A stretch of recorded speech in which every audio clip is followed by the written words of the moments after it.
Hola Seba, muy buenos días. Claro, y ha generado bastantes críticas este aumento de 26.000 pesos y queremos conocer detalles, por eso que estamos junto a Norberto Díaz, vicepresidente de la CUT, para conocer de fondo esta discusión que se generó el día de ayer. ¿Se aprueban finalmente estos 26.000 pesos? ¿Se los deja conforme como la Central Unitaria de Trabajadores? Muy buenos días. No, sin lugar a duda. Hola, buenos días. Sin lugar a dudas no nos deja conforme. Nosotros lo dijimos desde un primer momento. Primero se ofreció 7.000 pesos, luego 10.000, luego 26 a 2 años. A nosotros nos parece que claramente este es un salario mínimo insuficiente. Nadie arregla su vida con 26.000 pesos a 2 años. Y me parece, tal como han dicho otros, de que esto finalmente se ha constituido en un pequeño engaño, porque nosotros en 18 meses avanzamos de 210.000 a 200.000 el primer año y medio del gobierno. Y ahora en 2 años se proponen 26.000 pesos. A mí me parece que esto es impresentable. Nosotros nos dimos nuestro acuerdo y nos parece que este ha sido claramente un salario, un reajuste que ha sido bien miserable. Respecto a las declaraciones que ha entregado, por ejemplo, el ministro de Hacienda ha señalado que este es acorde o responsable con la economía, con la macroeconomía. ¿Cómo lo toman ustedes? Mire, siempre cuando se ha tratado de subir el salario a la gente, siempre cuando se ha tratado de mejorar el salario mínimo o se ha pretendido avanzar en derechos laborales, siempre la excusa es la macroeconomía, siempre la excusa es que vamos a aumentar los empleos, siempre la excusa es que aquí va a disminuir la inversión. Y lo cierto es que en el concierto latinoamericano Chile sigue creciendo, el desempleo no se ha disparado, ha habido menos crecimiento de empleo, pero en Chile siguen habiendo miles y miles de chilenos que son mal pagados y que el salario mínimo es la única renta que reciben. Y cuando no es su única renta, es base de cálculo para otras cosas. Y a nosotros nos parece que esto es impresentable. Miren, Holanda y Portugal, países que hace 20 años tenían el mismo ingreso mínimo que Chile, hace 20 años tenían un salario equivalente al día de hoy del chileno de 2 o 3 veces.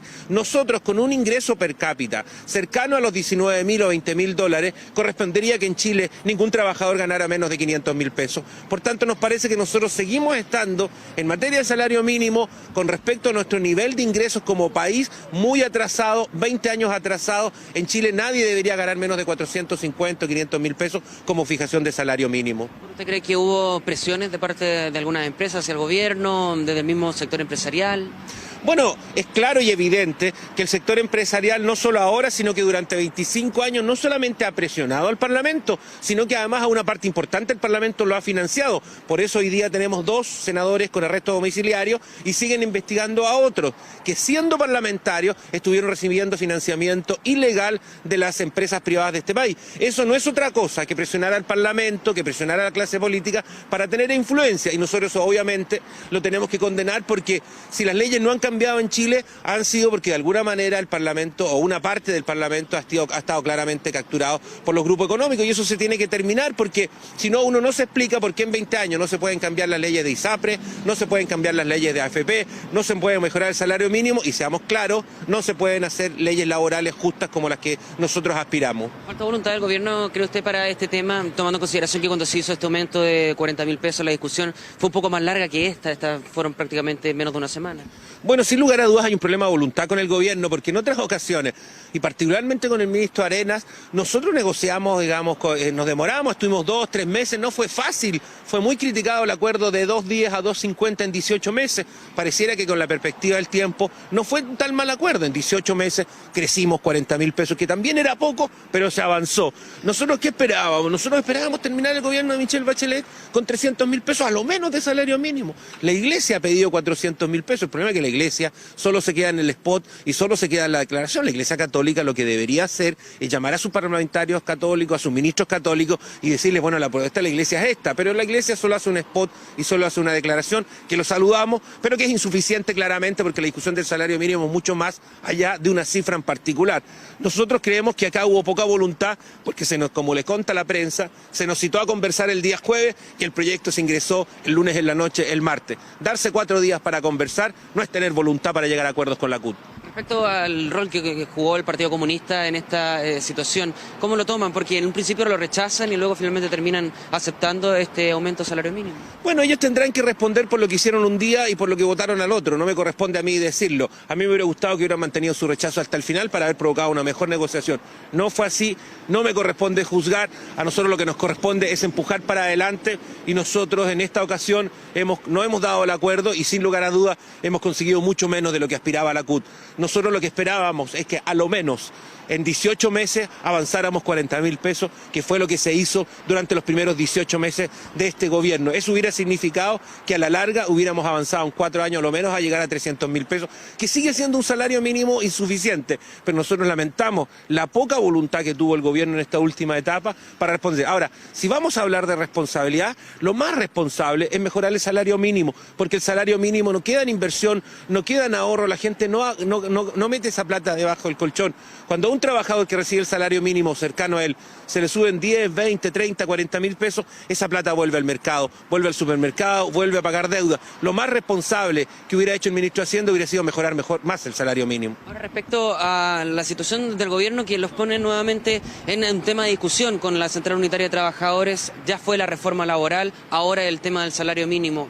¿Se sienten defraudados de lo que se había propuesto por el gobierno, o al menos de las promesas que habían con la reforma laboral, por ejemplo, y ahora nuevamente con el tema del salario mínimo? Bueno, sin lugar a dudas, lo que nosotros tenemos es desafección, es desaprobación, nosotros estamos molestos, esto ha sido insuficiente, advertimos lo de la reforma laboral, estos son los mismos argumentos. Mira, los mismos argumentos que se usaron para no hacer crecer el salario mínimo son los mismos argumentos que se usó en el Senado de la República para hacer cenar y chantajear y golpear esta reforma laboral, porque se dijo que íbamos a espantar la economía, que se iba a espantar la inversión, que no iba a crecer. O sea, cuando la gente tiene derechos, cuando la gente se puede organizar, cuando la gente puede armar un sindicato, cuando la gente puede negociar colectivamente y construir paz social sobre la justa repartición de la riqueza al interior de una industria, cuando eso pasa, espantamos el empleo y se espanta la inversión. Estos son los mismos argumentos que nos dieron para destruir la reforma laboral. ¿Y qué fue lo que pasó? Tuvimos una reforma laboral en donde en el Senado el diablo metió la cola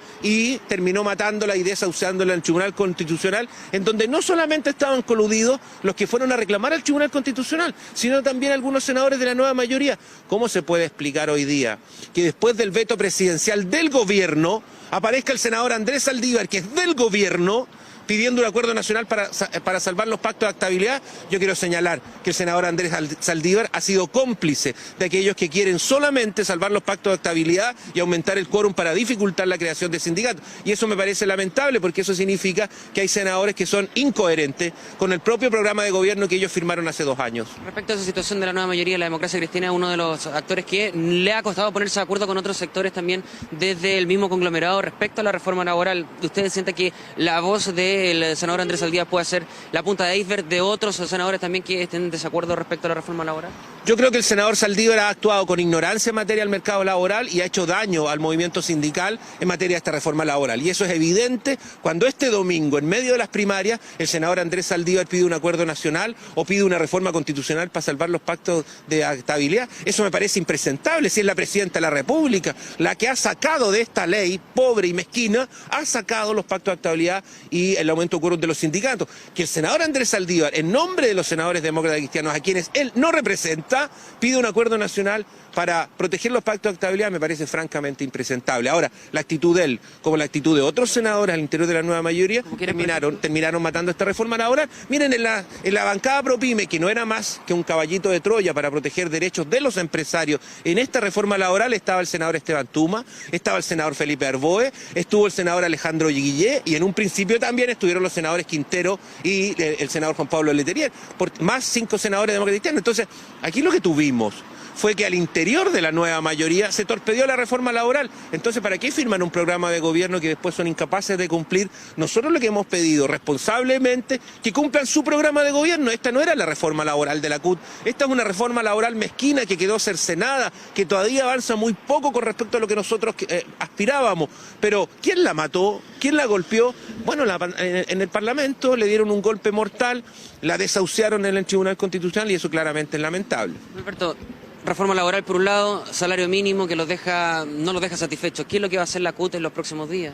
Bueno, no es mucho lo que podemos hacer ahora, estamos entrando en un proceso electoral, la CUT tiene que renovar sus autoridades, sus dirigentes sindicales. Nosotros vamos a manifestar en todas las instancias que podamos nuestro rechazo, no tenemos posibilidad con el margen que se dio de jueves a martes a convocar a ningún tipo de movilización.